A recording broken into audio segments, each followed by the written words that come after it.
ओम मुनित्रयं नमस्कृत्य दुक्तिः परिभाव्य च वैयाकरणसिद्धान्तकौमुदीयं विरच्यते। सर्वेभ्यः श्रोतृभ्यः नमः। अस्माभिः गतपाठे यद्यत् पठितं तद् एकवारं स्मरामः।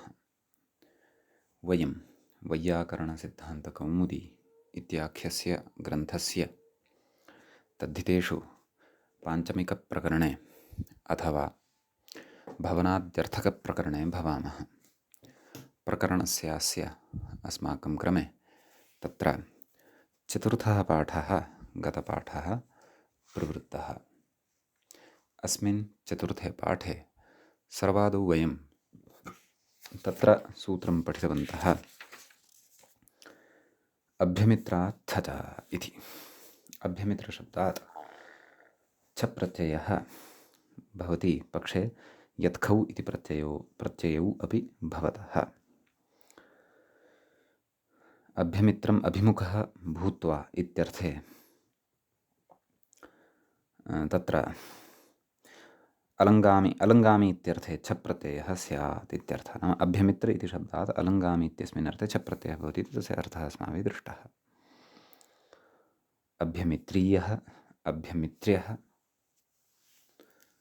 ततश्च अभ्यमित्रीणः इति त्रिविधं रूपम् अत्र अस्माभिः पठितं।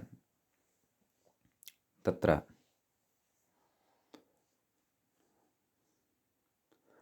तस्य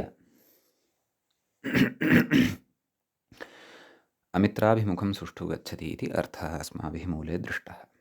तदनन्तरं गोष्ठात् खञ् भूतपूर्वे इति सूत्रं पठितम्। भूतपूर्वार्थवृत्तेः गोष्ठशब्दात् स्वार्थे खः स्यात् इति तस्य अर्थः दृष्टः।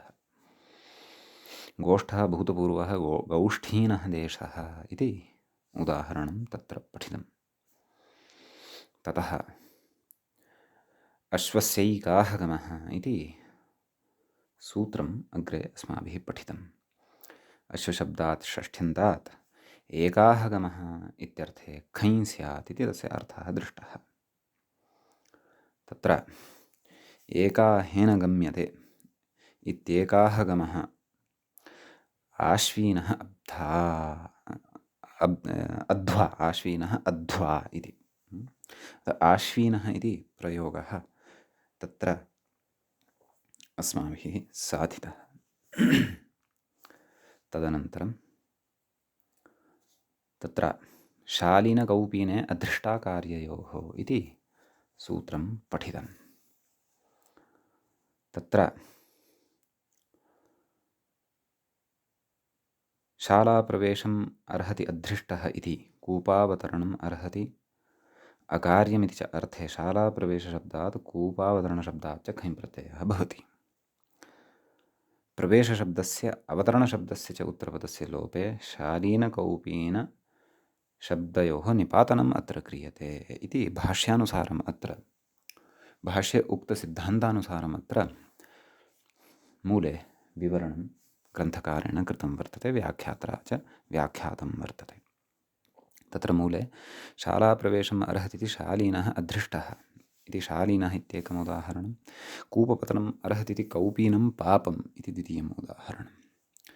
पुनश्च इत्यपि ज्ञातं यत् कौपीनशब्दः पुरुषलिङ्गार्थे अपि भवति तदाच्छादनार्थे अपि भवति। तत्रोक्तं तत्साधनत्वात् तद्गोप्यत्वाद्वा पुरुषलिङ्गमपि तत्सम्बन्धात् तदाच्छादनमपि इति तत्र उक्तम्। ततश्च व्रातेन जीवति इति सूत्रम् अस्माभिः पठितम्। व्रातशब्दात् तृतीयान्तात् जीवति इत्यर्थे खञ् स्यात् इति तस्य अर्थः दृष्टः। व्रातेन शरीरायासेन जीवति न तु बुद्धिवैभवेन जीवति यः सः व्रातीनः भवति इति मूले अस्माभिः उदाहरणं दृष्टं साधितं च। ततः साप्तपदीनं सख्यम् इति सूत्रं पठितम्। सप्तपदशब्दात् तृतीयान्तात् अवाप्यं सख्यम् इत्यर्थे खञ् साप्तपदीनं भवति, साप्तपदीनमिति रूपं भवति इति तस्य अर्थः दृष्टः नाम साप्तपदीनम् इति शब्दः अत्र निपात्यते खप्रत्ययान्ततया सख्यार्थे। सप्तभिः पदैः अवाप्यते साप्तपदीनं सख्यम् इति साप्तपदीनम् इति उदाहरणञ्च अस्माभिः तत्र दृष्टम्। तदनन्तरं हय्यङ्गवीनं संज्ञायाम् इति सूत्रम् अस्माभिः पठितम्। तत्र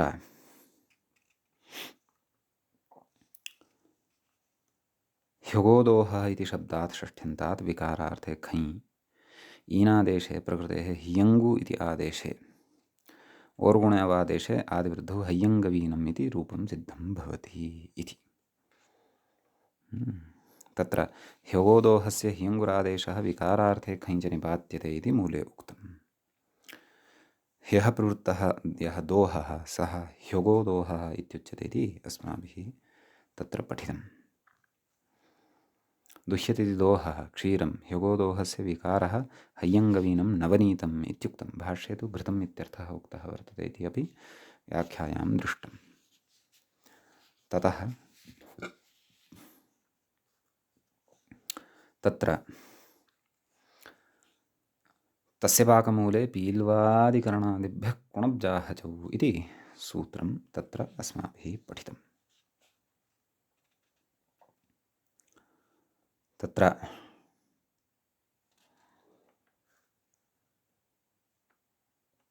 पक्षशब्दात् षष्ठ्यन्तात् मूले अर्थे नैव तत्तु पक्षात्तिः इत्यस्य सूत्रस्य अर्थः व्याख्यायां दृष्टः। अस्य तस्य पाकमूले इत्यस्य च अर्थः अस्माभिः दृष्टः।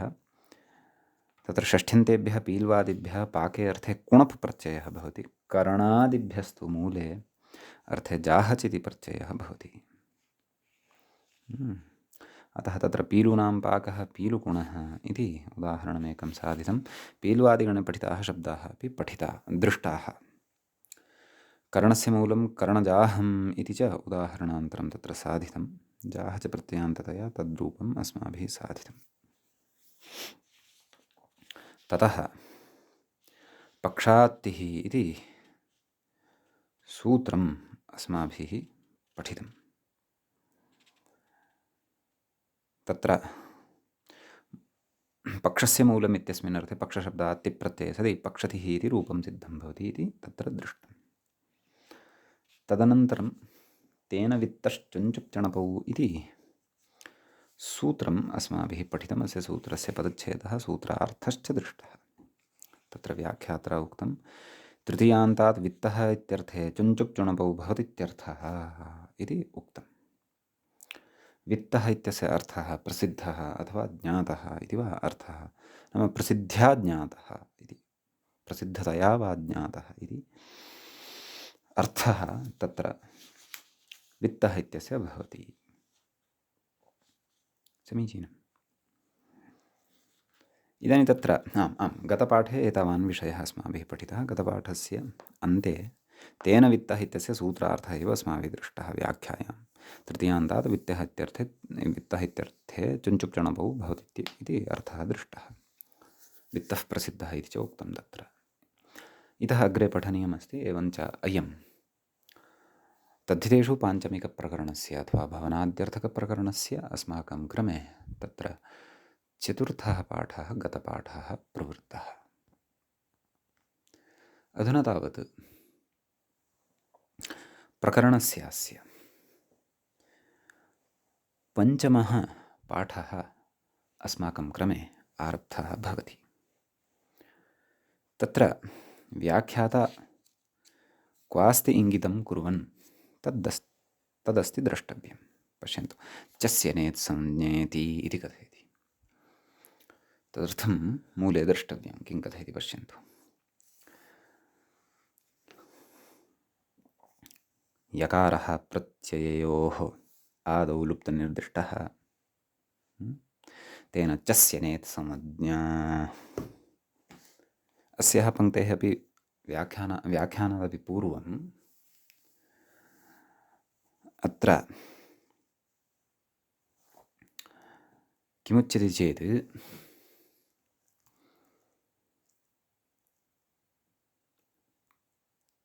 चुञ्चुप् चणप् इति द्वौ प्रत्ययौ विहितौ। अनयोः उपदेशत्वं वर्तते। अनयोः आरम्भे यः चकारः किल वर्तते, तस्य चकारस्य तत्र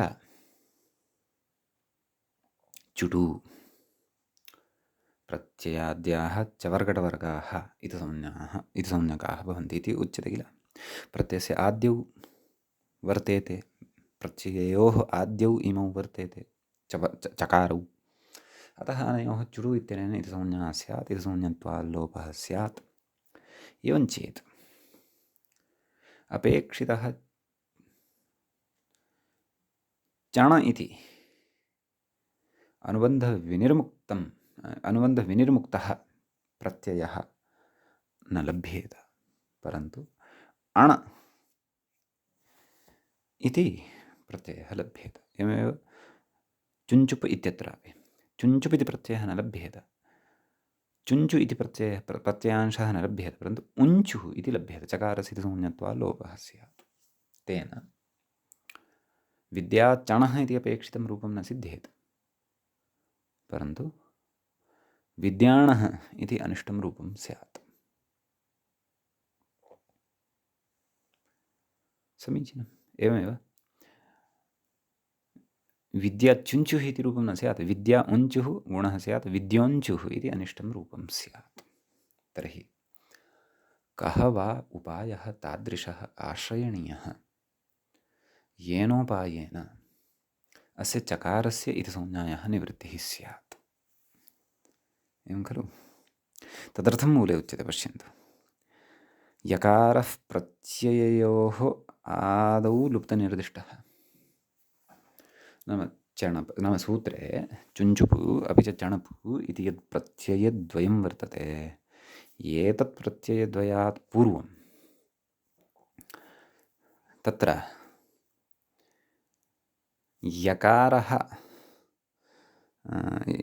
यकारः तत्र प्रश्लिष्यते, यकार निर्देशः तत्र कर्तव्यः, तस्य लोपः जातः वर्तते। केन? लोपो व्योर्वलि। नाम अत्र प्रत्ययस्य आदौ यकारः वस्तुतः वर्तते। वस्तुतः प्रत्ययः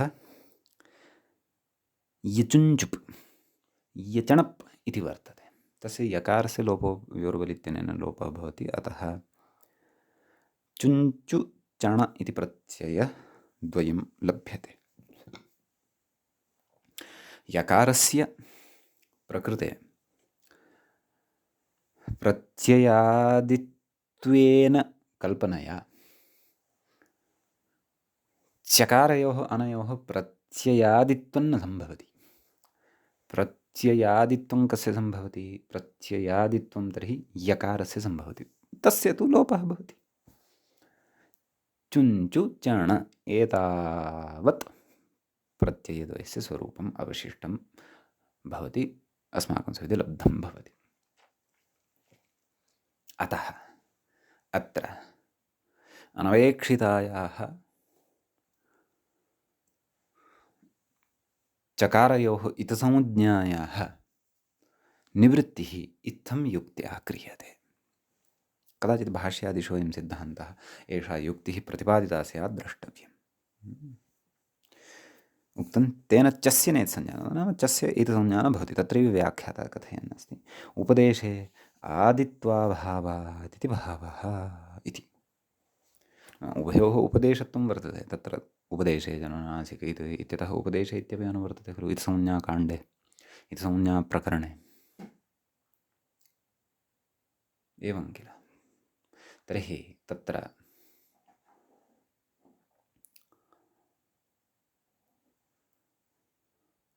यः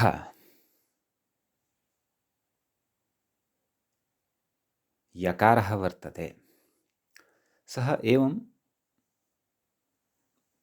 चकारस्य इतसंज्ञायाः रक्षणार्थं तत्र अस्ति इति प्रतिपाद्यते। उपदेशे आदित्वाभावादिति भावमिति व्याख्यायाम् उक्तं। तथा चेत् अनयोः चकारयोः आदित्वं न लभ्यते इति कृत्वा इतसंज्ञापि अनयोः न भवति इति भावः। उदाहरणम् अधुना पश्यामः।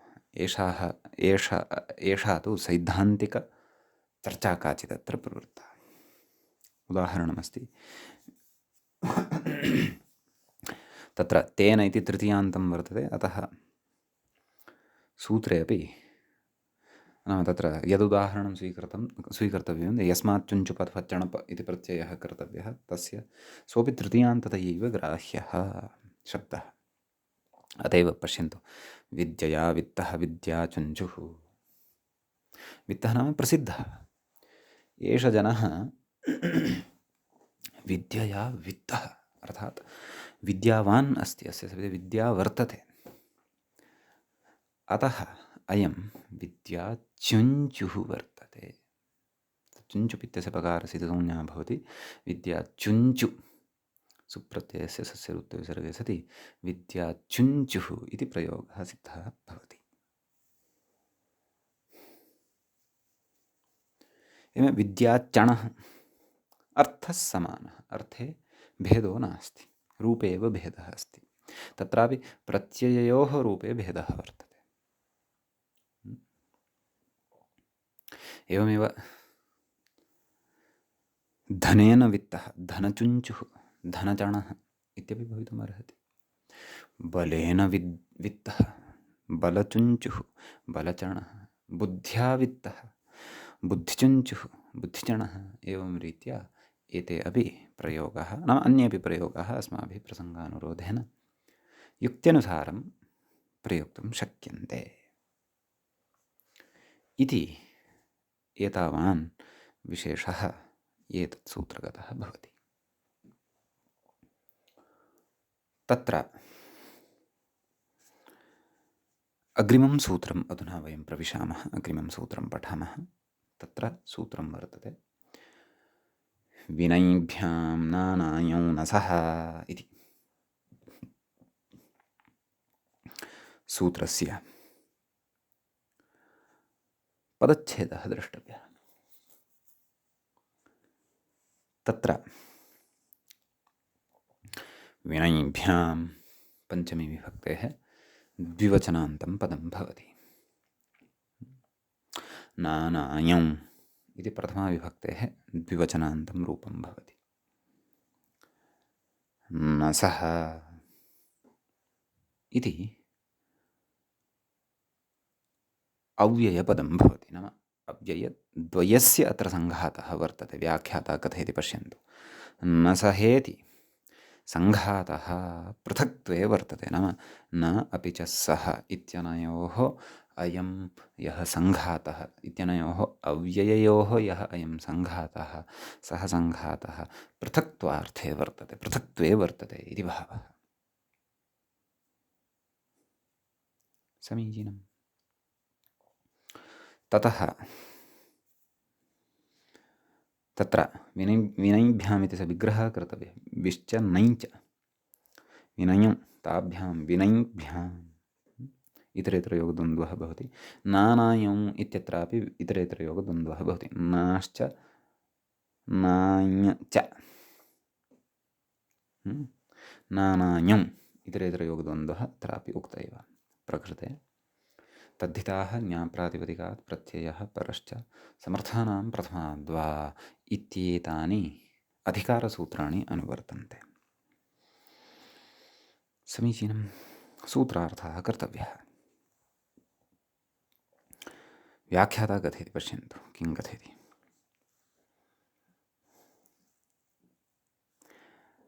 न सहेति सङ्घातः पृथक्त्वे वर्तते इति उक्तमेव। अग्रे कथयति प्रकृतिविशेषणमिदं, नाम इदं नसः इति यद्वर्तते किल, इति प्रकृतेः विशेषणं वर्तते। नाम यस्याः प्रकृतेः प्रत्ययविधानं करिष्यते सा प्रकृतिः, तस्याः प्रकृतेः इदं विशेषणं यश्च पृथक्त्वार्थे प्रयुक्तः वर्तते। नसः इति शब्दः अथवा इति अव्ययसङ्घातः, अव्ययसमूहः, सङ्घातो नाम समूहः इत्यर्थः। समीचीनं। तदाह असहार्थ इति मूले पश्यन्तु। असहार्थे पृथग्भावे, असहार्थे पृथग्भावे, असहार्थे अर्थात् पृथग्भावे वर्तमानाभ्यां काभ्यां विनैभ्यां पृथग्भावे अथवा असहार्थे तत्र असहार्थे पृथग्भावे यदा वि अपि च नै इति एतद्द्वयं प्रयुक्तं भवति तदा स्वार्थे नाम प्रकृतेः यः अर्थः अत्र असहार्थः पृथग्भावार्थः च वर्तते तस्मिन् एव अर्थे न इति प्रत्ययः नान्य इति च प्रत्ययः भवति इत्यर्थः।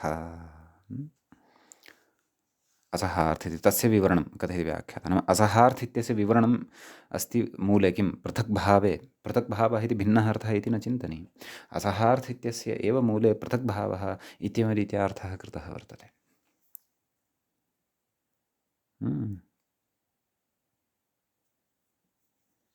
अतः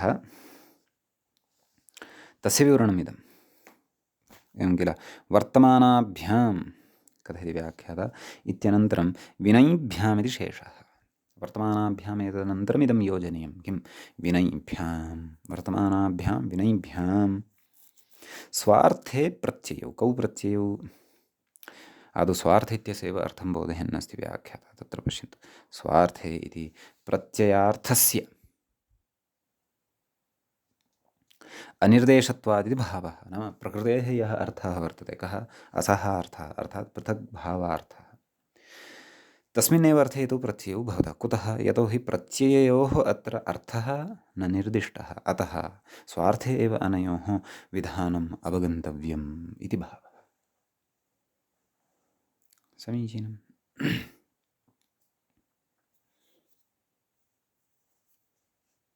अग्रे कथयति प्रत्ययाविधि प्रत्ययो नाम कौ प्रत्ययो यथा संख्यं नानायौ इति शेषः मूले सूत्रार्थस्य विवरणं व्याख्यातः कृतम् नाम वि शब्दात् वि इति शब्दात् असहायवाचकात् न इति प्रत्ययः स्वार्थे न इति नै इति शब्दात् तस्य न अवशिष्यते तस्मात् नाञ् इति ञित् प्रत्ययः सः अत्र प्रकृतिः अपि ञित् प्रत्ययोऽपि ञित् नै इति अव्ययात् नाञ् इति प्रत्ययः भवति स्वार्थे स्वार्थश्च कः असहार्थः पृथग्भावार्थो वा इति सूत्रस्य अर्थः भवति एषः। कथयति अग्रे विनेति मूले रूपं दत्तं विना असकृतप्रयुज्यते अस्माभिः व्यवहारे विना तस्य अर्थः कः चेत् असहार्थः पृथग्भावः जलं विना आहारं विना मातरं विना शिशुं विना बहुधा अस्माभिः इदम् अव्ययं प्रयुज्यते। कथयति व्याख्याता वेर्ना प्रत्यये रूपम् वि इत्यस्मात् न प्रत्यये सति इदं रूपं भवति इति भावः अव्ययमिति कृत्वा अस्मात् यः सुप् उत्पद्यते तस्य अव्ययादाप्सुपः इत्यनेन लुगेव भवति सम्यक्। अग्रे कथयति पृथगित्यर्थः तत्तु ज्ञातमेव। अग्रे कथयति नानेति नाना इति कथयति नयो नाञ् आदिवृद्धौ रूपं नै इत्यस्मात् नाञ् इति प्रत्ययः भवति उभयोः न उभयोः ञकारस्य इति संज्ञा भवति प्रकृतेः न अवशिष्यते प्रत्ययस्य न अवशिष्यते न इति ञित् अस्ति अतः तद्धितेषु चामादेः इत्यनेन नकारोत्तरवर्तिनः अकारस्य वृद्धिः भवति न सुप्रत्ययः अव्ययत्वात् तस्य लोपः भवति न तस्यापि कः अर्थः पृथगित्यर्थः। कथयति अग्रे न सः इत्यस्य प्रत्ययार्थत्वे तु न सः इति प्रकृतेः अर्थः न परन्तु प्रत्ययस्य अयम् अर्थः इति यदि वदामः तर्हि तु कथयति न इत्यनेन न सहेति गम्येत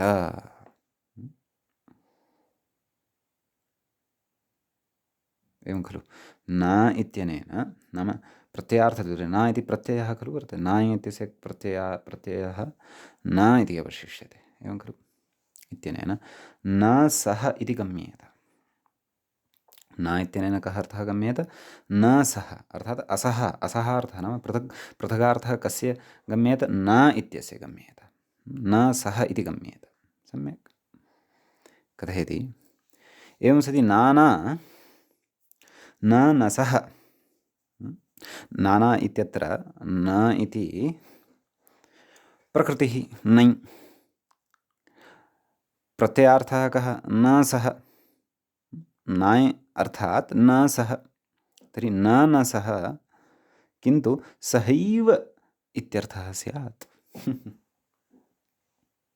एवं किल। सः एव इति अर्थः स्यात्। कुतः कथयति।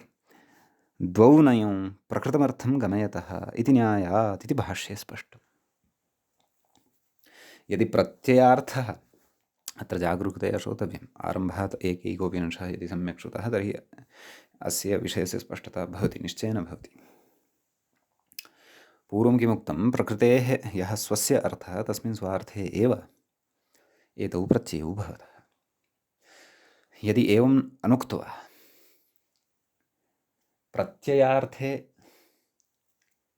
नाम न सः इति अर्थः प्रत्ययस्य अर्थे भवति, न तु प्रकृतेः अर्थे भवति, तर्हि तु नाय इति प्रत्ययस्य यः न अवशिष्यते तस्य अर्थः कः? न सः। तत्रापि एकः निषेधः वर्तते। तर्हि पुनः प्रकृतिः आदौ एव निषेधपरा वर्तते। का? नै, निषेधार्थे अस्ति सा प्रकृतिः। तर्हि निषेधद्वयमत्र उपस्थितं भविष्यति। न सः इत्यत्रापि एकः नाम तस्य अर्थे अपि एकः नै वर्तते। न इति प्रत्ययस्य अर्थे अपि एकः नै वर्तते। प्रकृतेः तु अर्थः अस्ति एव तत्र नै, निषेधः। तर्हि द्वौ नयौ निश्चितार्थवाचकौ भवतः। तदेव कथयति। द्वौ नयौ प्रकृत्यर्थं गमयतः। तर्हि न सः इत्यनेन कः अर्थः जातः? निश्चयेन सः, अपि तु सहार्थस्य निषेधः तत्र न गम्येत। असहार्थो न गम्येत, अथवा पृथक् भावार्थः तत्र न गम्येत, अपि तु निश्चयेन सहार्थ एव गम्येत इति भाष्ये अयं विषयः उक्तः वर्तते। अतः प्रकृते न सः इति प्रत्यययोः अर्थः न, अपि तु प्रकृत्योरेव अर्थः वर्तते इति भावः।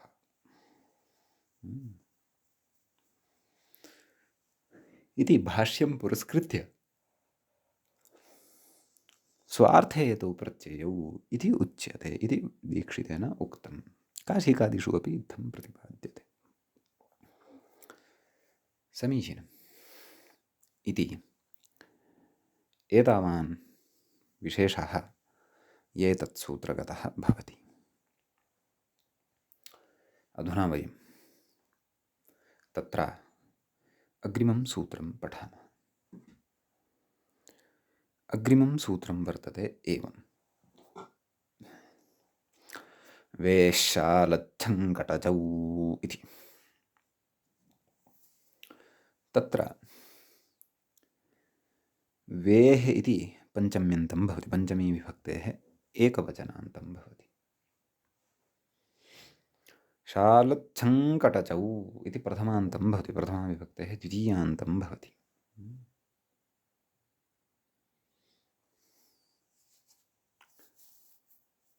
ततः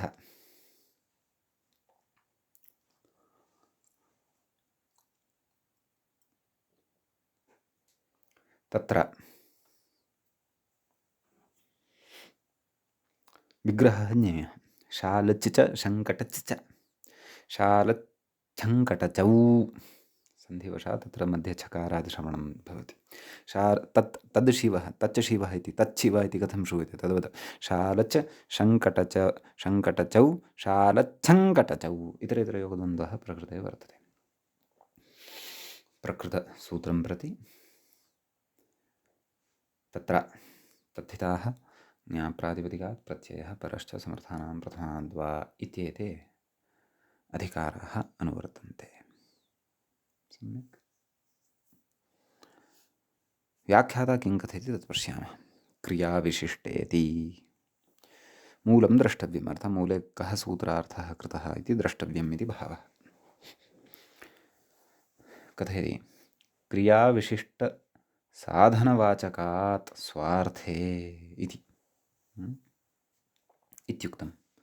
कथयति व्याख्याता क्रियाविशिष्टकारकवाचकात् स्वार्थे शालच शङ्कटच प्रत्ययौ स्तः इति यावत्।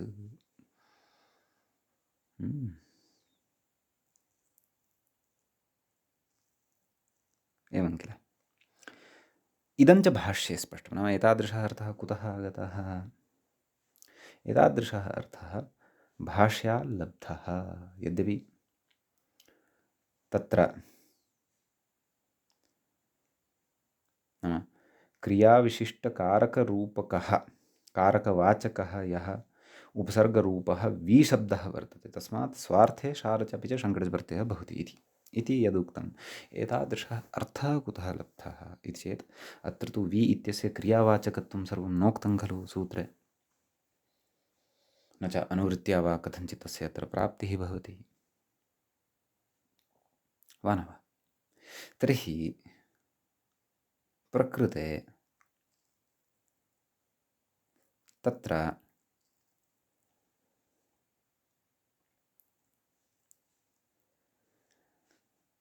कथम् एतादृशः अर्थः आयाति इति चेत् भाष्ये स्पष्टं, भाष्यात् अयं सिद्धान्तः अत्र स्वीकृतः वर्तते। समीचीनं। वि इति अत्र क्रियावाचकः शब्दविशेषः कश्चन उपसर्गत्वेन उपसर्गभूतः अत्र स्वीक्रियते इति भावः।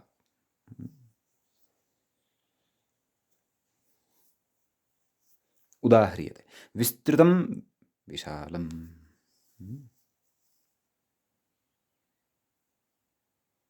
अत्र विस्तारार्थे वि इति प्रयुक्तः वर्तते, एवं किल। तत्र महाभाष्ये तत्र उक्तं यत्र कश्चित् क्रियावाचिशब्दः प्रयुज्यते तत्र क्रियाविशेषम् आहुः, सः शब्दः क्रियाविशेषं कथयति इति आहुः इति कथयन्ति। यत्र हि न प्रयुज्यते साधनतां तत्र क्रियाम् आहुः।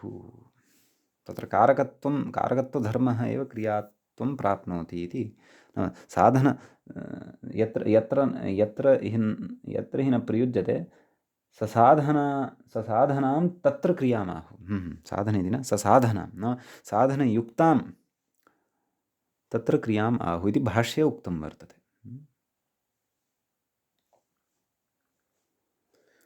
इति टीकान्तरे मया इदं विवरणं किञ्चित् उक्तम्। अत्र अस्माकं व्याख्यात्रा तु न उक्तं, तत्त्वबोधिनी कारेण उक्तं स्यात् चेत् द्रष्टव्यं।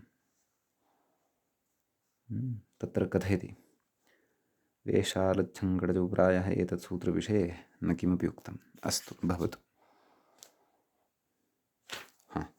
अस्तु, उदाहरणानि साधयामः अधुना। उदाहरणे साधयामः। तत्र उदाहरणद्वयं दत्तं, विस्तृतं विशालं। तत्र वि इत्यस्मात् शब्दात् वेशालच्छङ्कटजौ इत्यनेन सूत्रेण शालच् इति प्रत्ययः भवति। विशाल इति शब्दः तत्र सिद्धः भवति। विशाल इत्यस्मात् सुप्रत्ययः, तस्य अं पूर्वरूपं च विधाय विशालम् इति रूपं वयं साधयामः। सम्यक्। एवमेव अपरः कः प्रत्ययः उक्तः? शङ्कटच्। तस्य शङ्कट इति अवशिष्यते। वि शङ्कट, अत्र वि इत्यस्मात् विस्तृतार्थे शङ्कट इति प्रत्ययः शङ्कटच् इति भवति। तत्र चकारस्य इति संज्ञा भवति। इति संज्ञात्वा तस्य लुक् भवति, लोपः भवति, तस्य लोपः इत्यनेन। अतः विशङ्कट, अस्यापि अर्थः विस्तृतम् अथवा बृहत् इति। विशङ्कटं सु अं पूर्वरूपं विशङ्कटम् इति रूपं तत्र सिद्धं भवति। सम्यक्। ततः अग्रिमं तत्र सूत्रम् उच्यते। तच्च एवं सम्प्रोदश्च कटच् इति।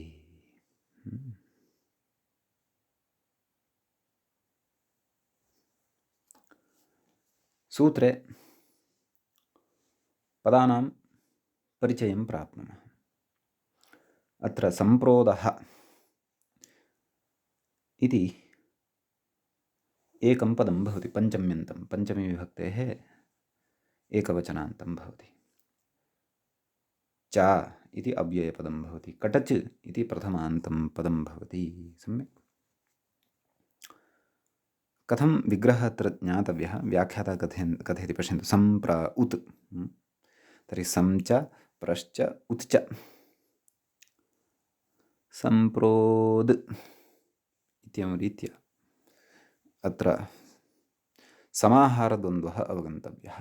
तस्मात् सम्प्रोदः, एते त्रयः अपि प्रादयः वर्तन्ते अथवा उपसर्गाः वर्तन्ते। सम्प्र उत्, उपसर्गत्वं तु क्रियायोगे सत्येव कथयति। तर्हि प्रकृतसूत्रं प्रति वेश्शालच्छं कटचौ इत्यस्मात् सूत्रात् वेः इत्यनुवर्तते। ततः तत्र तद्धिताः ज्ञाप्रातिपदिकात् प्रत्ययः परश्च समर्थानां प्रथमाद्वा, एते च अधिकाराः अत्र लभ्यन्ते। तत्र व्याख्याता कथयति सम्प्र उत् एभ्यश्च क्रियाविशिष्टसाधनवाचिभ्यः, नाम क्रियाविशिष्टसाधनवाचकाः यदा एते भवन्ति, स्वार्थे कटत् स्यादित्यर्थः। चाद्वेरपि, वेशारच्छङ्कटचु इत्यस्मात् वेः इति स्वीकृतं किल, सः चकारसामर्थ्यादेव लभ्यते अत्र। अतः वि सम्प्र उत् अथवा सम्प्र उत् वि इति एताभ्यां तत्र कटच इति प्रत्ययः भवति। सम्यक्। अग्रे कथयति सङ्कटं संहतम् इत्यर्थः इति उदाहरणमुच्यमानं वर्तते। सङ्कटम् इति अत्र सम् एतस्मात् कटच् इति भवति। संहतार्थे अर्थात् दुःखार्थे क्लेशार्थे वा। ततः प्रकटं तत्र व्याख्यातः इतोपि उच्यते निबिडीकृतम् इति यावत् इति। नाम सङ्कटम् इत्यस्य अयमर्थः निबिडीकृतं। निबिडीकृतम् अर्थात् तदेव, नाम अनिबिडं निबिडं कृतं, निबिडीकृतम् इति। तदर्थम् अस्माभिः निबिड् इति शब्दस्य वा अर्थः तत्र ज्ञातव्यः स्यात्। निबिडि इति उक्तं खलु, तत्र कोशेषु तु अस्य अर्थः द्रष्टव्यः। निबिड् शब्दः वा अथवा अन्यः कश्चन शब्दः, परन्तु प्रकृतप्रसङ्गानुरोधेन तु ज्ञायते दुःखीकृतम् इति वा, अथवा संहतीकृतं, क्लेशयुक्तम् अथवा क्लेशः सङ्कटम् इत्युच्यते इति भावः। अग्रे अन्यद्रूपं तत्र उक्तं प्रकटं, सम्प्रोदश्च कटच, सम् इत्यस्य तु उदाहरणं दृष्टं कटचि, प्र इत्यस्य उदाहरणमस्ति उच्यमानं प्रकटं। तस्य अर्थं कथयन् अस्ति प्रज्ञातमित्यर्थः। तर्हि प्रकृतपि प्र इत्यस्मात् कटच् इति प्रत्ययः भवति। प्रज्ञातम् इत्यस्मिन् अर्थे तत्र कटच प्रत्ययः भवति। कटचः कट इति अवशिष्यते। प्रकाशम् इति यावत्, प्रकाशं नाम तस्य पुरतः दर्शनम् अथवा अगुप्तावस्था वा इति भावः। उत्कटम् इति सम्प्रोदश्च उद् इत्यपि वर्तते खलु। उत्कटं तत्र कथयति उन्नतमित्यर्थः, अथवा उत्कृष्टार्थे अपि प्रयुञ्जमः किल। अतः सः अर्थः अत्र उन्नतम् इत्यर्थः। अधिकम् इति यावत् अथवा अधिकम् इति वा अर्थः तत्र अवगन्तव्यः। कथयति रूढशब्दाः एते कथञ्चित् व्युत्पाद्याः। एते वस्तुतः रूढशब्दाः भवन्ति, तस्मिन् तस्मिन् प्रसिद्धे अर्थे प्रयुक्ताः, रूढ्याः प्रयुक्ताः भवन्ति। कथञ्चित् एतेषां व्युत्पादनं कर्तव्यं, तथापि सूत्रकारेण व्युत्पादनं कृतं, प्रकृतिप्रत्ययकल्पना तत्र कृता इति भावः।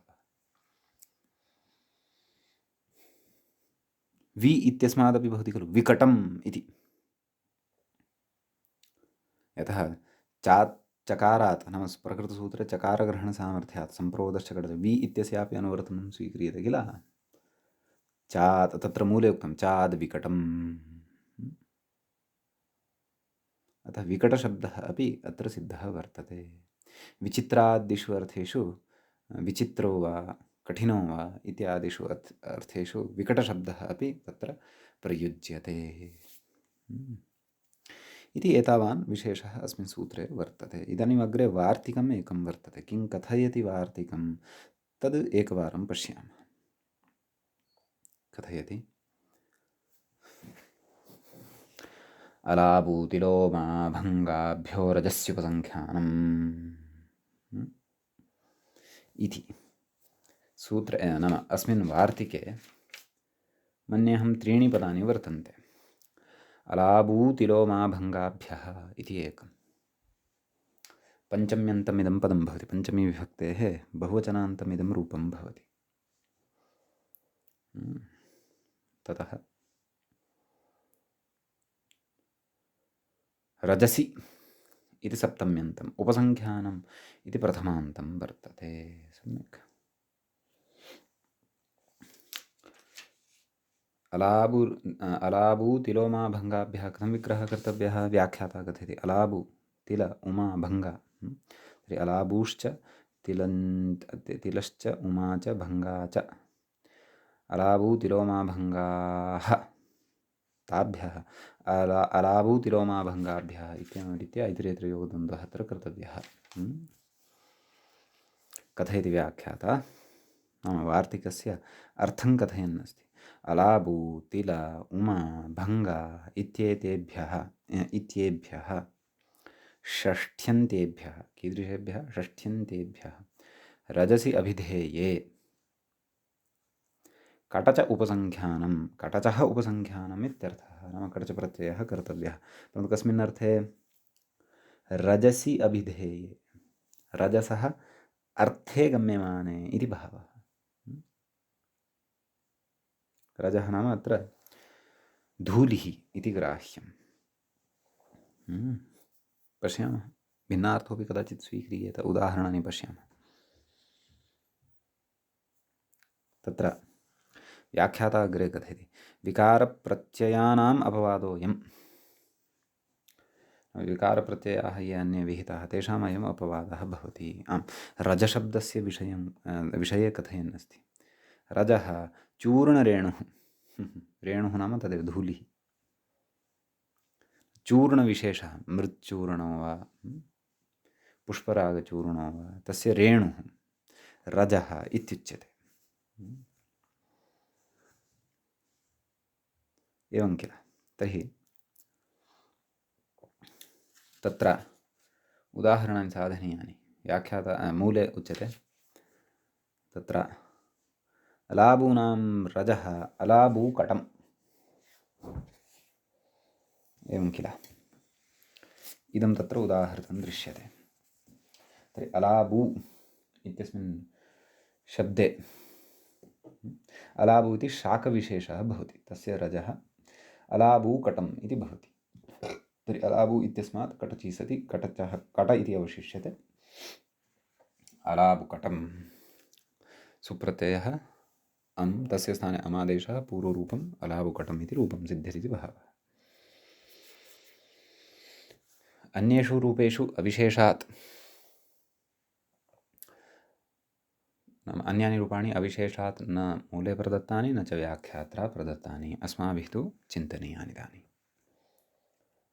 तत्र तिलशब्दः अस्ति खलु अग्रे, अलाबुशब्दात् अग्रिमः शब्दः तिलशब्दः। कथं विग्रहः? तिलानां रजः तिलकटम्, उमानाम्, उमापि धान्यविशेषः भवति इति अस्माभिः पूर्वं पठितं खलु। भाषा तिलमा सोमा भङ्गाणुभ्यः इति सूत्रपठनवेलाय उमानां रजः उमाकटं, भङ्गानां रजः भङ्गाकटम् इत्यादयः प्रयोगः अपि तत्र अलाबूकटम् इति वदेव रजस्यर्थे साधनीयाः इति भावः। समीचीनम्। इति एतावान् विशेषः अस्मिन् वार्तिके वर्तते। इदानीम् अग्रे तत्र वार्तिकान्तरं वर्तते। तच्चास्ति एवं गोष्ठजादय इति। पश्यन्तु वार्तिकम्। गोष्ठजादयः स्थानादिषु पशूनाभ्यः इत्युच्यते। वार्तिकस्य अर्थः ज्ञातव्यः। अदु पदच्छेदं पश्यन्तु। गोष्ठजादयः प्रथमान्तं पदं भवति। गोष्ठज आदिः येषां ते गोष्ठजादयः। स्थानादिषु, स्थान आदिः येषां ते स्थानादयः, तेषु स्थानादिषु पशूनामभ्यः इति। पशूनां नामानि पशुनामानि, तेभ्यः पशूनामभ्यः इति अर्थः। इति पदपरिचयः केवलः एतावता अस्माभिः प्राप्तः। अधुना तत्र वयं वार्तिकस्य अस्य अर्थं पश्यामः। तत्र उच्यते पशूनामभ्यः स्थानादिषु अर्थेषु गोष्ठजादयः प्रत्ययाः वक्तव्याः इति। गोष्ठज इति प्रत्ययाः वर्तन्ते भोः। गोष्ठजादयः प्रत्ययाः वक्तव्याः। पशुनामभ्यः स्थानादिषु, नाम पशुनाम वर्तन्ते, पशुनामानि यानि वर्तन्ते, नाम पशुवाचकाः शब्दाः वर्तन्ते ये ते, तेभ्यः स्थानादिषु अर्थेषु, अर्थाः अपि बहवः सन्ति, के गोष्ठजादयः प्रत्ययाः वक्तव्याः इति भावः।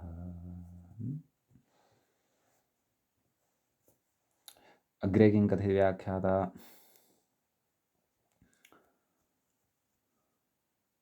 तर्हि नाम गोष्ठच इति प्रत्ययः अस्ति वस्तुतः, चचित् प्रत्ययः सः। तत्र उदाहरणस्य सिद्धिः कर्तव्या आदौ अस्माभिः। तत्र गवां स्थानं गोगोष्ठम् इत्युच्यते।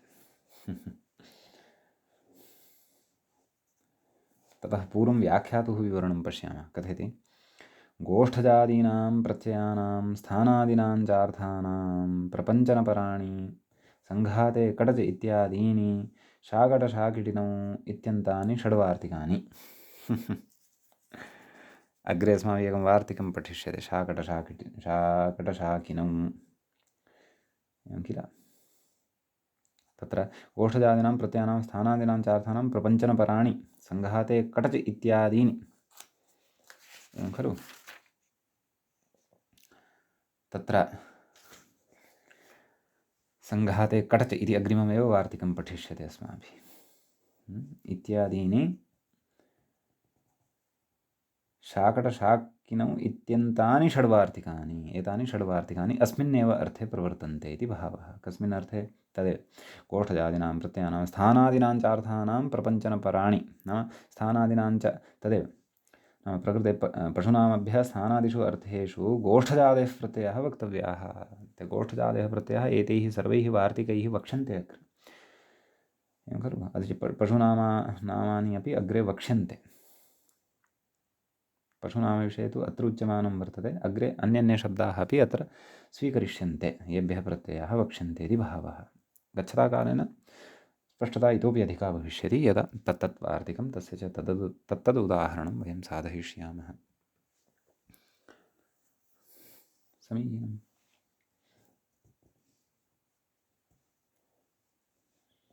अग्रे कथयति तेषु चतुर्षु पशूनामभ्यः इत्यनुवर्तते इति। अग्रे इतः अग्रे सङ्घाते कटच विस्तारे पटच द्वित्वङ्गो युगच स्नेहे तैलच नैव षट्त्वे षड्गवच स्नेहे तैलच अपि च भवने क्षेत्रे शाकटशाकिनौ एतावत्पर्यन्तं सर्वत्रापि पशूनामभ्यः इत्यस्य अनुवर्तनं भवति। कथयति अप्रसृतावयवः समूहः सङ्घातः इति। यस्य अवयवाः न प्रसृताः वर्तन्ते तादृशः समूहः सङ्घातः अत्र उच्यते। सङ्घाते कटचित्यादिषु प्रसृतावयवस्तु विस्तारः विस्तारे पटचित्यादयः अग्रे वक्ष्यन्ते खलु। तत्र तु तस्य विस्तारशब्दस्य नाम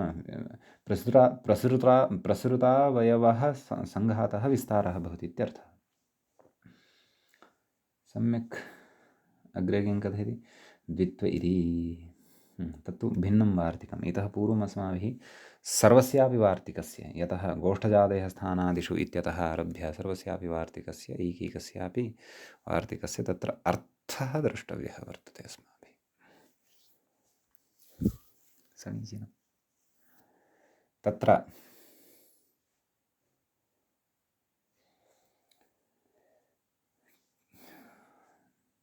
गोष्ठजादयः स्थानादिषु पशूनामभ्यः इत्यस्य उदाहरणं पश्यन्तु। तस्य अर्थः कः दृष्टः आसीत्। पशूनामभ्यः स्थानादिषु गोष्ठजादयः प्रत्ययः वक्तव्याः। तर्हि तत्र गोगोष्ठं कथं विग्रहः। गवां स्थानं गोगोष्ठम् इति उच्यते। समीचीनं। तर्हि गो इत्यस्मात् शब्दात् गोष्ठच इति प्रत्ययः अत्र भवति। अतः गो गोष्ठचः गोष्ठ इत्येव अवशिष्यते। गोगोष्ठ सु सु इति प्रत्ययः भवति। तस्य अमादेशः पूर्वरूपं गोगोष्ठम् इति रूपं साधितं भवति। समीचीनम्। अग्रिमं वार्तिकं पश्यन्तु। सङ्घाते कटच नाम समूहे समूहार्थे कटच प्रत्ययः वक्तव्यः इति भावः पशूनामभ्यः। अवीनां सङ्घातः अविकटः। अवयः नाम मेषाः एवं खलु। तेषां सङ्घातः अविकटः। अविशब्दात् कटच प्रत्ययः अविकटः। परन्तु पशूनामभ्यः एव इत्यपि स्मर्तव्यम्। विस्तारे पटच तद्विषये व्याख्यात्र पूर्वम् उक्तमेव। सङ्घातः कीदृशः अत्र अपेक्षितः विस्तारो नाम कः च इति सर्वम् उक्तमेव किल। अप्रसृतावयवः समूहः सङ्घातः प्रसृतावयवस्तु विस्तारः इति। तर्हि विस्तारे पटच अविपटः इत्युच्यते। कथं तत्र अविपटः इत्यस्य उदाहरणम् अवीनां विस्तारः इति उदाहरणम्।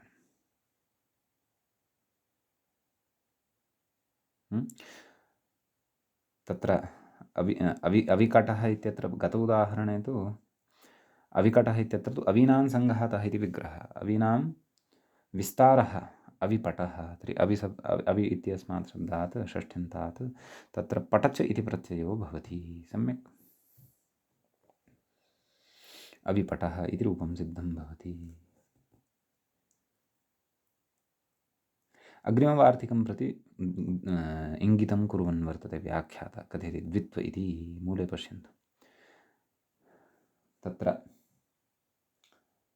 द्वित्वम् इति दृश्यमानं वर्तते वस्तुतः अस्मिन् पुस्तके, परन्तु तत्र द्वित्वे इति कर्तव्यम्, अनुस्वारः नास्ति। द्वित्वे गोयुगच इति। नाम प्रकृत्यर्थगतद्वित्वे इति बहवः इति। तत्र कः प्रत्ययः भवति गोयुगच गोयुगच इति प्रत्ययः। तत्र कथयति द्वौ वृषौ वृषगोयुगं गोयुगच प्रत्ययः वर्तते। तर्हि तत्र द्वित्वे विवक्षिते वृष इति शब्दात् पशुनामवाचकात्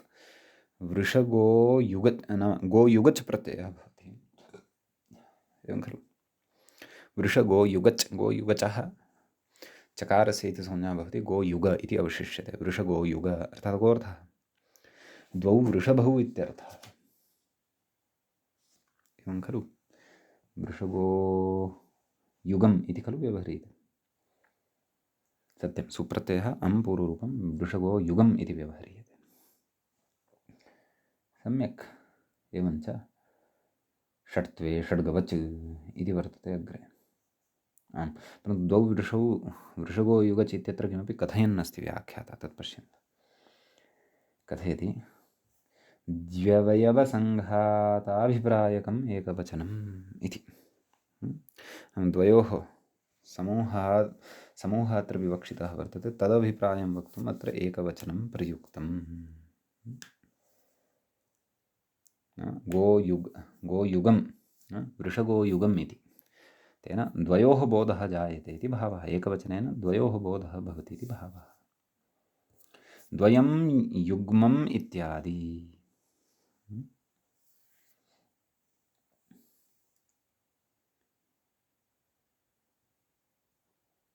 एवं किल।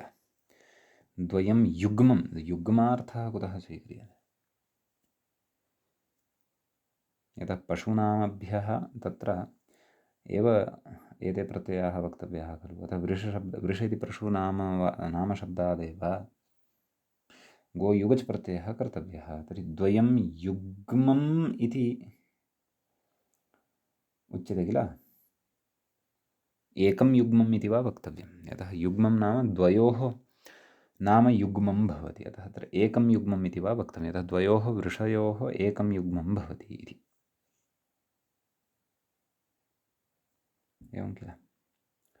यतः मूले साक्षात् उक्तं द्वित्वे गोयुगच, अपि च विग्रहवेलायामपि साक्षात् कथनं द्वौ वृषौ वृषगोयुगम् इत्युच्यते।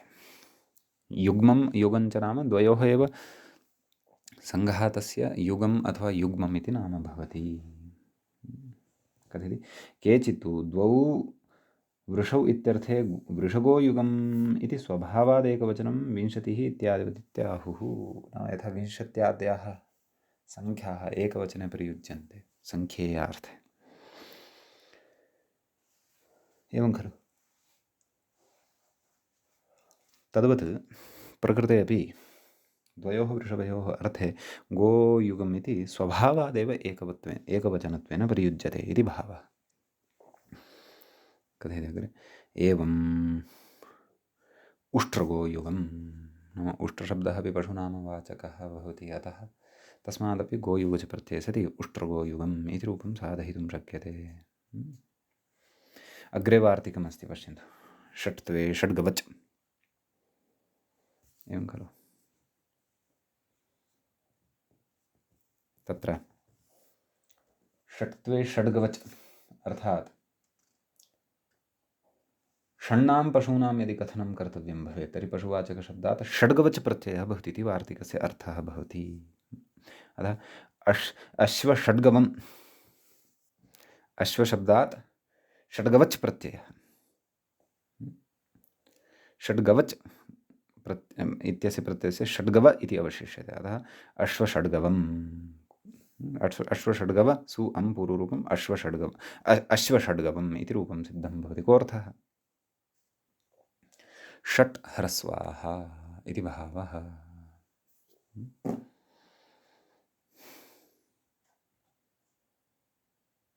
एवमेव अन्ये ये भवन्ति पशवः, अविषड्गवम् इत्यपि वक्तुं शक्नुमः, श्वषड्गवम् इत्यपि वक्तुं शक्नुमः। श्व अर्थात् शुनकः, सोऽपि पशुविशेषः एव किल। गजषड्गवम् इत्यपि वक्तुं शक्नुमः, अजषड्गवम् इत्यपि वक्तुं शक्नुमः। यतः षट्त्वे षड्गवच् प्रत्ययः अत्र विहितः वर्तते इति भावः। सम्यक्। एवमेव अत्र इतोपि अत्र वार्तिकद्वयम् अस्ति अवशिष्टं। तद्वार्तिकद्वये तैलादिशब्दानाम् अस्माभिः विमर्शः कर्तव्यः वर्तते। तत्रापि कश्चन साधुत्वविचारः कर्तव्यः वर्तते। तद्विषये वयम् अग्रिमे पाठे द्रक्ष्यामः, पठामः। अद्यतनपाठः तावत् अत्रैव उपसंह्रियते। अत्रैव मङ्गलं कुर्मः। मुनित्रयं नमस्कृत्य भक्तिः परिभाव्य च वैयाकरणसिद्धान्तकौमुदीयं विरच्यते। एवञ्च वैयाकरणसिद्धान्तकौमुदी इत्याख्यस्य ग्रन्थस्य तद्धितेषु पाञ्चमिकप्रकरणस्य अथवा भवनाद्यर्थकप्रकरणस्य अस्य अस्माकं क्रमे तत्र पञ्चमः पाठः सम्पन्नतां गतः। नमः सर्वेभ्यः श्रोतृभ्यः।